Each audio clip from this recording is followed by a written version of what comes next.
হযরত বিলাল রাদিয়াল্লাহু আনহু যখন যাওয়ার সময় এসে গেছে, আজরাইল এসে বলে, ও বিলাল, আল্লাহ আপনাকে সালাম দিয়েছেন, সালাম গ্রহণ করুন। আমি আজরাইল সহ সমস্ত ফেরেশতারা আপনাকে ভালোবাসে। শুধু তা না, আমি আর একটা জিনিস আপনাকে জানাই দিতে চাই। আল্লাহ এই কথা বলেছেন যে মহান আল্লাহ রাব্বুল আলামিন আপনাকে ভালোবাসেন।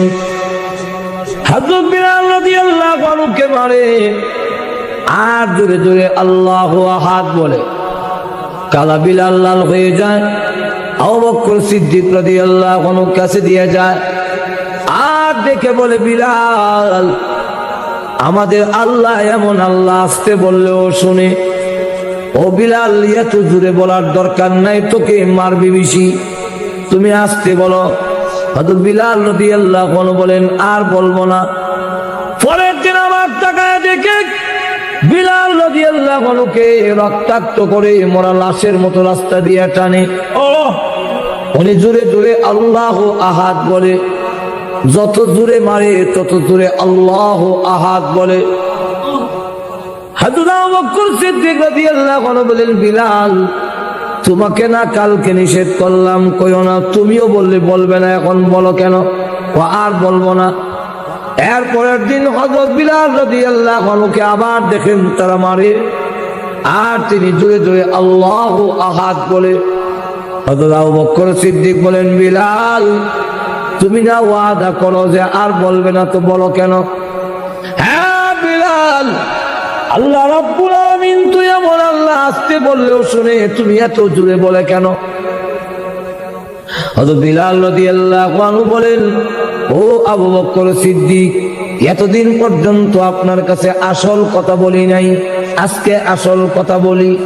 আপনার সাথে ওয়াদা করি, আপনি আমাদের মুরব্বী, আপনি নবী সাহাবীর মধ্যে সবচেয়ে বড় মুরব্বী। একটা কথা বললে অমান্য করতে পারি না, কিন্তু আবার কেন ওয়াদা ভঙ্গ করে জানেন? ওই বেঈমান কাফেররা যখন আমাকে ব্যত্যাঘাত করে আর আমি জোরে জোরে আল্লাহু আহাদ বলি, তখন এত মজা, এত মধুর লাগে। ওই বেঈমান কাফেরদের নির্যাতনের কষ্ট আমি বিলাল আর টের পাই না। যেই বিলালের অন্তরে আল্লাহর এত মহব্বত, ওনাকে সালাম দিবে না? হযরত বিলাল রাদিয়াল্লাহু আনহু বলেন, আজরাইল, তুমি এই মুহূর্তে আমাকে সংবাদ দিলে যে আল্লাহ রাব্বুল আলামিন আমাকে ভালোবাসেন। আমি আল্লাহর রাসূলের হাদিস শুনেছি, রাসূল বলেছেন, আল্লাহ যাদেরকে ভালোবাসেন মৃত্যুর সময় কোনো দরখাস্ত করলে ওই দরখাস্ত পুরা না হওয়া পর্যন্ত আজরাইল গায়ে হাত লাগায় না। আজরাইল, তুমি আমাকে বলছো আমি মৃত্যুর জন্য প্রস্তুতি নেওয়ার জন্য, জানো না মুসলমানকে মৃত্যুর প্রস্তুতির জন্য সময় দেওয়ার দরকার নাই। যতজন মুসলমান আছে প্রত্যেক মুসলমান 24 ঘন্টা মৃত্যুর জন্য প্রস্তুত থাকে। তবে আমার একটা কথা, ওই বেঈমান কাফের আমাকে যখন মারত তখন আমি মনে করতাম আজকে এই দিন আমার জীবনের শেষ দিন, কিন্তু আমার শাহাদত নসিবে নাই, কপালে নাই। এখন আমি চাই এমন ভাবে মৃত্যুবরণ করতে। আমি এখন 4 রাকাত নামাজের নিয়ত বাঁধবো। প্রথম রাকাতে আমার গায়ে হাত দিও না, দ্বিতীয় রাকাতে তুমি হাত দিতে পারবে না, তৃতীয় রাকাতেও দিও না, চতুর্থ রাকাতে প্রথম সাজদায় হাত দিও না, শেষ সাজদায় যখন পড়বো রে আজরাইল, আল্লাহর কসম করে বলি রূহ বের না করা পর্যন্ত আমি বিলাল আর মাথা উঠাবো না। আজরাইল, আমি চাই এমন ভাবে পৃথিবী থেকে বিদায় হয়ে যেতে, আল্লাহ আমার মুনিব, আমি আল্লাহর গোলাম। আমাদেরকে মৃত্যুর প্রস্তুতি দেওয়ার দরকার নাই। আমি চাই সাজদা দিয়ে যাইতাম দুনিয়ার থেকে। এমনি আল্লাহ ডাক বলেন, আজরাইল রে, আমি আল্লাহ বিলালের দরখাস্ত এই মুহূর্তে মঞ্জুর করে নিয়েছি। এখন আসুন, গেল একটা। আরেকটা হলো কিয়ামতের হালত দুই ভাগে বিভক্ত আছে। পৃথিবী ভাঙা, এই আছে পৃথিবী কে বানাইছেন?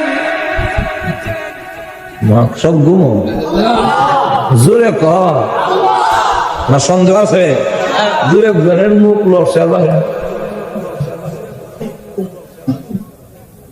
চিৎকার দিয়ে বলুন কে বানাইছেন? আল্লাহ যদি বানায় থাকে তো আল্লাহ আবার ভাঙবেন কেন? মায়া লাগবে না? নূহ আলাইহিস সালাতু ওয়াস সালামের বর্ণনার পরে আল্লাহ রাব্বুল আলামিন হুকুম দিলেন, নূহ নবী কিছু মাটির ফাইতলা বানাও। আল্লাহ বানাইছি, ভাঙব, বলো মায়া লাগে।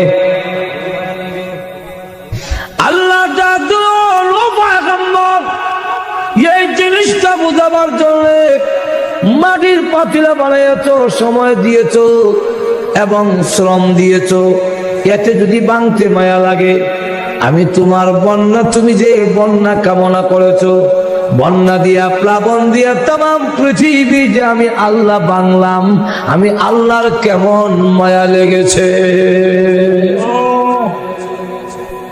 আল্লাহ ভাঙবেন কেন বলবো? আমার লক্ষ্য করে দেখুন, কেন ভাঙবেন? ভাঙার কারণটা হইল, মনে করেন আপনাদের বাসুদেব এলাকার ভিতরে একজনকে সৌদি আরব অথবা কুয়েত, কাতার নিব, 3 লাখ টাকা নিচে কাতার নেওয়া যাবে, বেতন 50,000 হবে। এখন কাতারও নেয় না, টাকাও দেয় না, এমন ঘটনা আল্লাহর জমিনও আসেনি। আরো জোরে কম। এবারে বিচার হয়তো কই সর্দার মাতা বড়ার কাছে গিয়া কয়, ওই তো আমরা নিত কাতার আর নয় টেহারি দিলে, টেহাও দেয় না, কাতারও নেয় না। সর্দার সাবরা বিচারটা করে দেয়। সর্দার সাবরা জবাব দিল, হ্যাঁ এমন 2 নম্বর কাম খালি একটা না, হাজার হাজার। এই কারণে তার কিছু ক্যাডার বাহিনী আছে, লাইটল আছে, পয়সা দিয়া ভালে। আমরা তার বিচার করতে গেলে বেরিয়ে কেল্লা হলে এর থেকে বাবা তুমি সবর করে আল্লাহ, আল্লাহ তোমার জীবনে কেউ টেকা মাইরে কেউ কিচ্ছু করতে পারে না, এই ওয়াজ করে দিন। বেটা বিচার পাইছে না, ওয়াজ পাইছে। আর তো জোরে কর না, ওয়াজ হয়েছে, বিচার না। আপনার কাছে ওয়াজের লেগে আসলাম না, ওয়াজ তো বাসুদের তফির আমার বিচারটা দিলেন না। এখন এখানে বিচার পাইল না, সর্দাররা বিচার করতে পারলো না। কারণ কি? লাডির জোর বেশি বেলা বাইরে খেলা হলে জোরে কোন ঠিক নেই। তখন বাধ্য হইয়া টানা টিউনুর কাছে যাওয়ার পরে গিয়া দেখে যে বাটার নামে বিচার দিব, এই বাটা তার দুলাভাই। টিউনও সব দুলাভাই। তো দুলাভাই শালার পক্ষে থাকবে না আমরা পক্ষে থাকবো? বিচার হয়েছে না, কেন লেগে হয়েছে না? আত্মীয়তার কারণে, স্বজন প্রীতিতার কারণে। গেলঘাট ডিসি সাহেবের কাছে বিচার দিত। দিকে খবর রাখে, কই যায়, কয়ের তেল দিয়ে কই বাইচা দিব। 50,000 টাকা যদি খরচ করে নেয়, তার খরচ তো 2.5 লাখ টাকা লাভ। সুপার মার্কেট গিয়ে ঢুকছে, সিটি সেন্টারও গিয়া শাড়ি লইছে একটা 10,000 টাকা দিয়ে। আনন্দ বাজার থেকে একটা বোয়াল মাছ লইছে 3,500 টাকা দেয়া, ভাইয়ার মাথা লম্বা, ধন্যা ভাতা খাতা মরিচ লইছে। মহাদেব কর্তৃক থেকে মিষ্টি লইছে 10 কেজি, লইয়া ডাইরেক্ট ডিসি সাহেবের বাসা। বড় লোকের বাসার মধ্যে আবার গিয়া যখন কলিং বেল টিপ দিছে, তো বেশি বড় লোক যারা, হেরার ঘরের ভিতরে একটা মেশিন আছে, আপনি গেইটে দাঁড়াইলো ওইখানের মধ্যে ছবি সহ উঠে। আর সাধারণ বড় লোক যারা, তারা দরজার মধ্যে ছিদ্র করে একটা ভাতর বয়ে রেখে এমনি দেহে খেলা। কলিং বেল যখন টিপ দিছে, ডিসি সাহেব বকে, কে আম্মা, আমি আপনার ধর্মের ছেলে, ধর্মীয় কুটুম আছেন আমরা দেশ। ডিসি সাহেব বসে দুটা ছায়া দেখে, ভাবা মাথা লম্বা বোয়াল, শাড়ির ভেখেরও দেখা যায়, মিষ্টিও দেখা যায়, ধন্যবাদ কাঁচামরিচ দেখা যায়। ইমন রেডিমেড সন্তান কয়জন ভাই ফেরোরাই কত ইমন ভুলা হয় না। দরজা খুলে দিছে, আও বাবা এই নেন আম্মা আপনার শাড়ি, মাঝে ডাকছি, এই নেন মিষ্টি, এই নেন বোয়াল মাছ আর ধন্য পাতা কাঁচামরিচ আনছি। বোয়াল যে বাজি করবেন ধন্য পাতা দিয়া আর কাঁচামরিচ দিয়া বাজি কামড় দেখাইলে যে টেস্ট হয় লয়ে এসে। এখন কয় তুমি আমার ছেলে, ঠিক আছে তো আম্মা আমি যাইগা, না বেলা অত্তা লই আইছো, না খাইয়া যাবা কেমনে? আম্মা আমার আজকে ব্যস্ততা, মা যখন ডাকছি খাইবার লেগে অবহিত না, খামনে আমি যাইগা। আর উদ্দেশ্য হইলো তাড়াতাড়ি সরে যাইগা, ঘুষ দিতাম আইছি, এটা যদি ধরা ফেরে যাইগা যাইগা তাড়াতাড়ি। এমনি কয় আম্মা আমি যাইগা, আমার ব্যস্ততা। কত ঠিক আছে রে বাবা, যে কোনো অসুবিধা পড়লে তুমি আইও। যেই না তুই কথা কইছে এমনি তুই ফাঁক পাই দিছে, এমনি কয় আম্মা আমার নামে একটা কেস আইতে পারে, আমরা স্যারের কাছে একটু নজর রাখেন। আমি তোর মা থাকতে কি এর কেস নেই?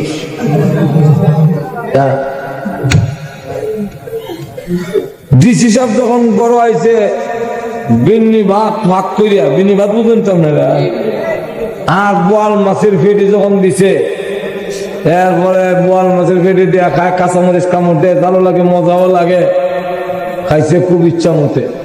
এরপরে দিছে নিয়া রসগোল্লা, কাটা চামচ ডাইরেক্ট রাত পয়সা লাগান ঢুকায়, খাইতে খাইতে বলা পর্যন্ত আইসে, গামছা দিয়ে হাত মুজে আর কয় বহুদিনে সেটা খাইছি, আচ্ছা বালা। এখন বেগম সাহেব দাঁড়াইয়ে কয় যে অমুক গ্রামের অমুক নামে, তার নামে কোনো কেস আপনার কোনো হইতে পারে, কই গেছে কেস দাঁড়াইছে, দেয়াটা হোক যেভাবে হোক, কেসটা তার পক্ষে রায় দিত। হ্যাঁ কৌ কি, আমি একটা জেলার দায়িত্বশীল, এখন বিচার বিভাগ আলাদা করছে। আর না হয় আগে নির্বাহীর হাতে ক্ষমতা ছিল, ডিস হিসাবে কইতো কোন আকিম কোন হানো বইব, কেমনে চেয়ার বদলাইব, উল্টা হল্টা কয় রায় দেওয়াইব, ক্ষমতাটা ছিল ডিসির হাতে, ডিসির হাতে। এখন আপনি যেভাবে উল্টা হল্টা করে দিবেন, হ্যাঁ আমি একটা জেলার দায়িত্বশীল, সকল আমার সমান, আমি করবো কেমনে? দেখো মুডা গলায় আওয়াজ করো না, যদি না পারো তাহলে আমার রসগোল্লা, বোয়াল মাছ, ধন্যা পাতা, কাঁচামরিচ ফেরত দিলাও।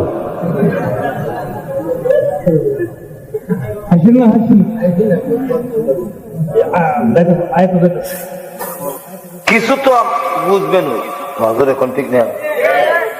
এখন দেখা গেল এই বোয়াল মাছ ফেরত দেওয়ান সম্ভব, ধন্যবাদ কাঁচামরিচ, তখন ওই হের ওই বাসায় দেওয়ান আর ভত নাই। এমন কালো টাকার কারণে, ঘুষের কারণে সত্যিকার দেব বিচার ভাবনা হে পায় না, এমন আসেনি বাংলাদেশও, আরো যখন আসেনি তাহলে হে বিচারটা হয়তো সর্দারের কাছে পাইল না, ঘুরিয়ার কারণে, লাঠির জোরের কারণে, টিউনুসের কাছে পাইল না, সালা হওয়ার কারণে, আর ডিসির কাছে পাইল না, কালো ঘুষের টাকা, কালো টাকার ঘুষের কারণে বিচার পাবে কোথায়?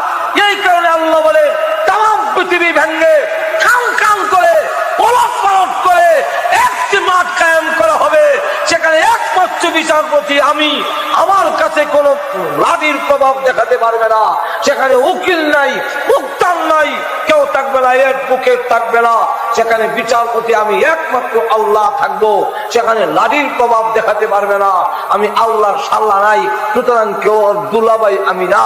কিয়ামতের মাঠে আমি আল্লাহকে কেউ ভোট দিতে পারবে না। এই জন্য প্রত্যেকের বদলা দেওয়ার জন্য আমি আল্লাহ তামাম পৃথিবী ভেঙ্গে কিয়ামত ঘটাবো। ঠিক না? তাহলে এখন আসো, মোটামুটি অজ্ঞান বুঝাইলাম কিয়ামত কেলে গেব কিতা আসো বিষয়, যেরকম ঠিক না? এখন আসুন, ব্যক্তিগত কিয়ামত, সমষ্টিগত কিয়ামত কোন দিন হইব কেউ জানে না, কিন্তু কিছু নিদর্শন আল্লাহ দিয়ে দিয়েছেন। আল্লাহ কোরআনে বলেন, قد جاء أشراطها, সত্যগুলো পাঠাইয়া দিয়েছি, কিছু আলামত, কিছু নিদর্শন পাঠাইয়া দিয়েছি। এইগুলা দেখে দেখে যদি সতর্ক হয়ে যাও তাহলে গজব থেকে বাঁচতে পারবে। আর যদি সতর্ক না হও, যেইভাবে কোন দেশে হামলা যদি হয় তাহলে বহিরাগত হামলা হইলে সংকেত দেওয়া হয়, যখন আমরা সাইনেল বাজাবো, বাজানোর সাথে সাথে সতর্ক হয়ে যাইবা, বুঝবা যে বিমান হামলা হবে। যেমন আমাদের দেশে হামলা হয়েছিল না, ঘুমাই রয়েছে, আরে পাকিস্তানি বাহিনী হামলা করছেন না, তখন দেখা গেছে বলা হয়েছে আমরা সাইনেল বাজাবো, বাজানোর সাথে সাথে যারা বাচ্চি আছে লাইটটা নিবে নিবা, আর গর্তের ভিতরে ব্যাংকারের ভিতরে চলে যাইবা, যদি না দাও ধ্বংস হয়ে যাইবা। ঠিক তেমনি ভাবে আল্লাহ এবং তার রাসূল বলেন কিছু সতর্কবাণী তোমাদেরকে শোনানো হচ্ছে, এই সতর্কবাণী গুলো যদি তোমরা গ্রহণ করো তাহলে গজব থেকে বাঁচতে পারবে।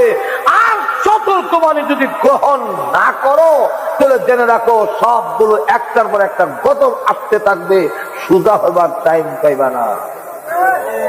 ধরে কোন ঠিক কিনা? এই নিদর্শনকে আবার প্রথমত দুই ভাগে ভাগ করছে। ধরে কোন কবাক, আরো ধরে কর,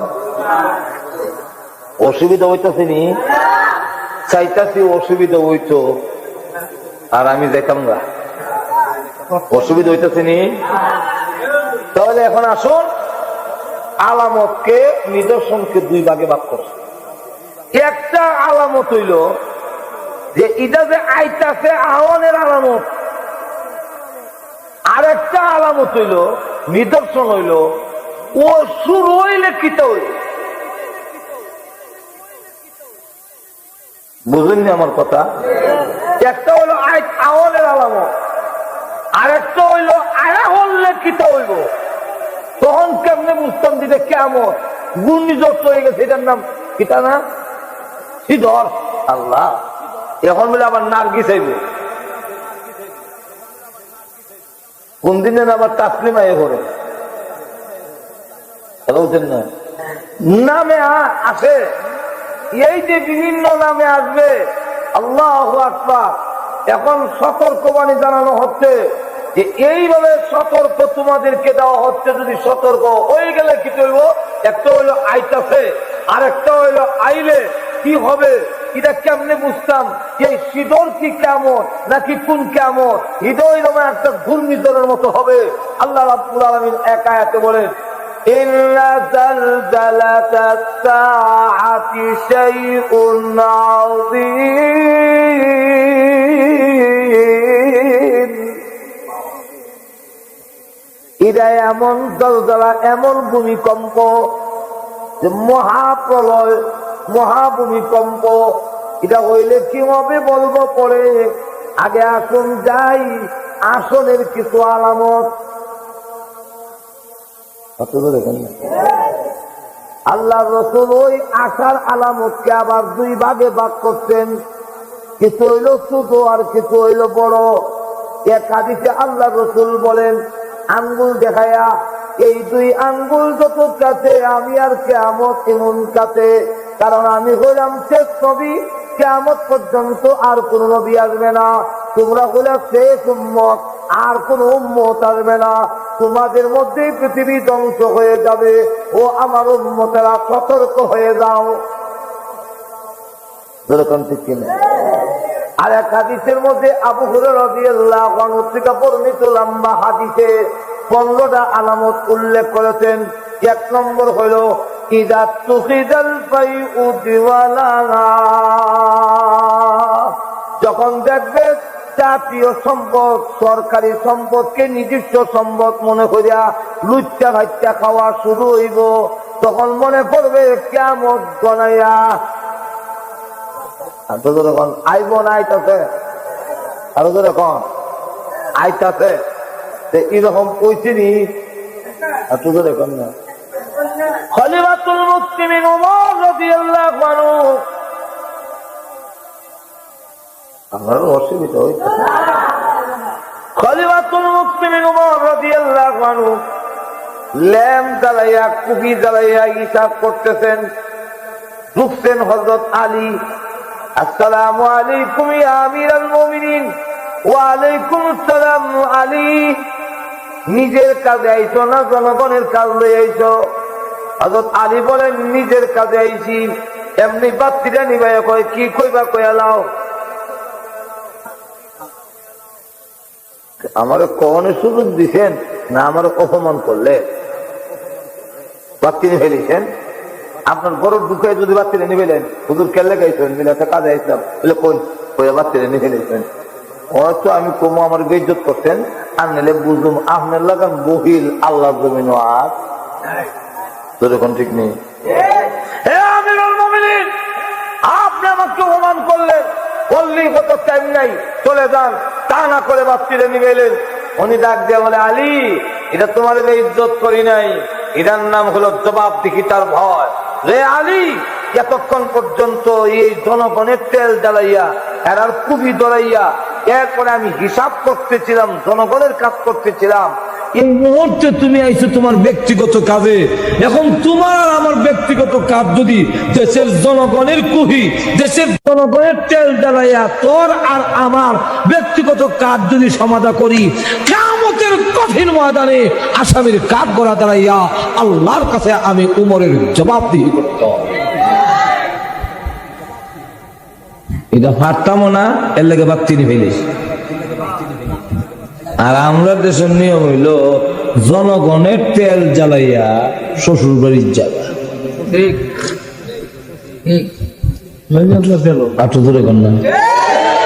আইসিনি ওখানে গজ ধরে কন্যা আইসিনি।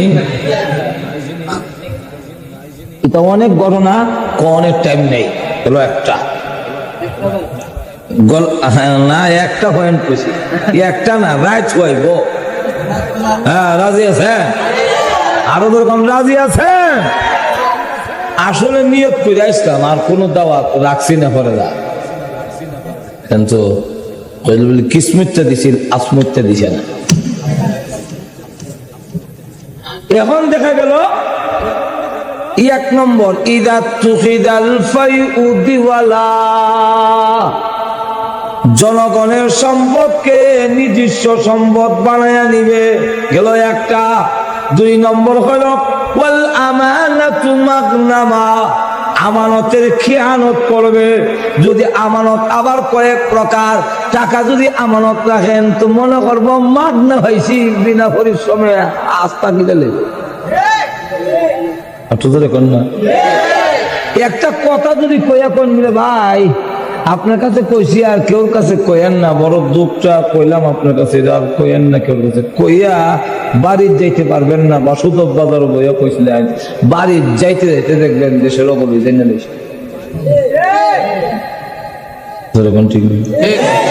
আর এক সাহাবী শুধু কইও না, রাসূল বলছিলেন কইও না, বনি কুরাইজার ব্যাপারে কি সিদ্ধান্ত নিছি এটা কইও না, তোমরা লুকায় রাখো।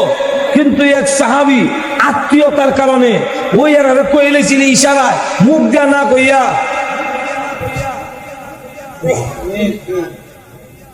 ঘুমাই রয়েছেন নি? ঘুমাইলে দেখবেন না, কিছু দেখানো লাগে।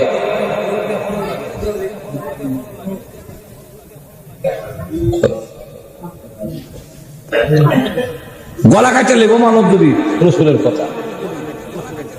সাথে সাথে আবুলু বাবা, আমি তো আমানতের খেয়ানত করলেছি। আর সুবহানাল্লাহ।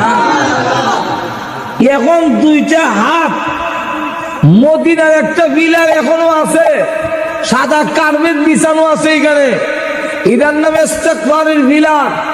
এই বিলারের মধ্যে দুইটা হাত বাঁধছে, খাওয়ান বন্ধ করছে, ঘুম বন্ধ, গড়ে যাওয়া বন্ধ, পান করা বন্ধ, ঘুম হারাম, এখন শুধু কান্দে।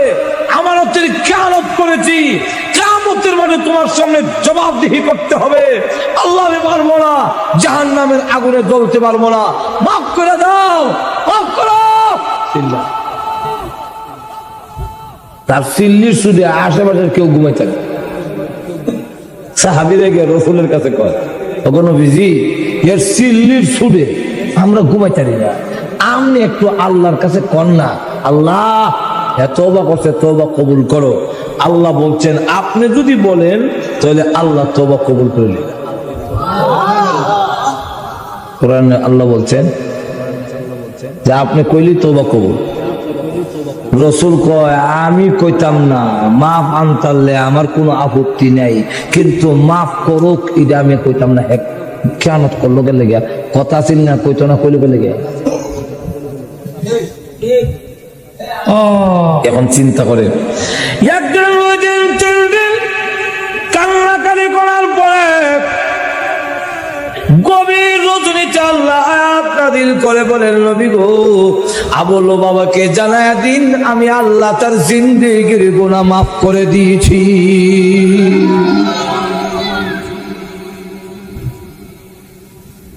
উম্মে সালমা রাদিয়াল্লাহু আনহার ঘরে আয়াত নাযিল হয়েছে গভীর রজনীতে। উম্মে সালমা রাদিয়াল্লাহু আনহা ডাক দিয়ে বলেন, আল্লাহর নবী গো, আপনি তো সকালে বলবেন ফজরের সময়, আর সহ্য হয় না, আবু লুবাবা মরণাপন্ন হয়ে গেছে, আমাকে অনুমতি দিলে আমি ডাক দিয়ে কইয়া দিয়াই তওবা কবুল হইছে, আর কান্দিস না। তখন পর্দার হুকুম নাযিল হইছে না। আল্লাহ রাসূল বলেন ঠিক আছে কইয়া দিয়াও। এমনি কি ডাক দিয়ে বলেন, রে আবু লুবাবা, আর কান্দিস না, তোর তওবা আল্লাহর দরবারে কবুল হয়ে গেছে, আর কান্দিস না। আবু লুবাবা এই ঘোষণা দিয়া আত্মীয় স্বজনের কাছে বলল, তোমরা যাও তার রশির বানটা কইলা বাড়িতে নিয়ে আসো, তার তওবা কবুল হয়েছে। আত্মীয় স্বজনরা দৌড়ে গিয়েছে, রশি গিয়া ধরছে বান খুলে দেওয়ার জন্য। আবু লুবাবা ডাক দিয়ে বলেন, হ্যাঁ, আমার রশিতে তোমরা হাত দিতে পারবে না।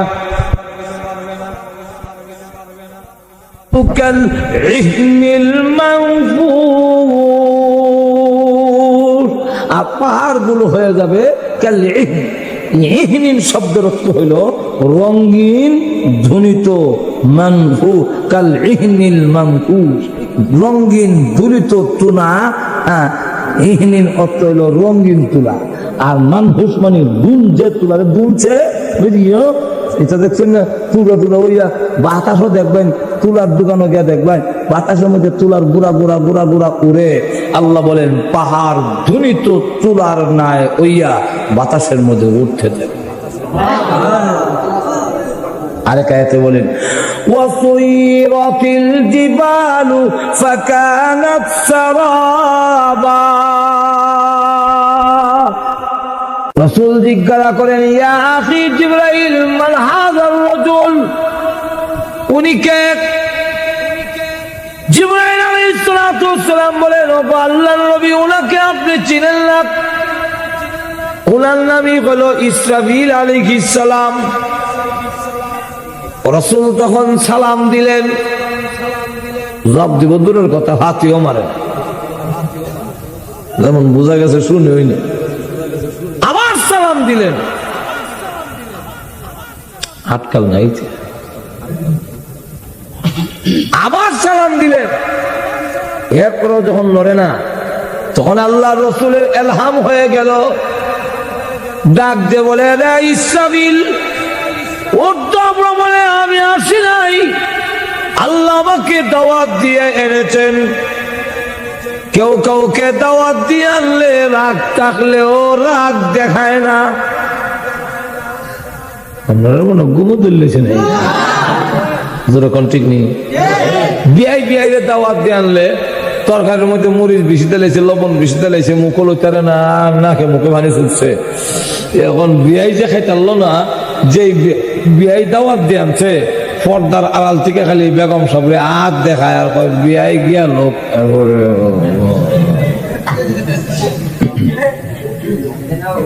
যেরকম ঠিক নেই। এরপরে আর দেখছি রাখতাম না, বেরিয়ে ভেঙে গেলাম, ওখন বাঁধতাম না বিয়ের সম্মানে।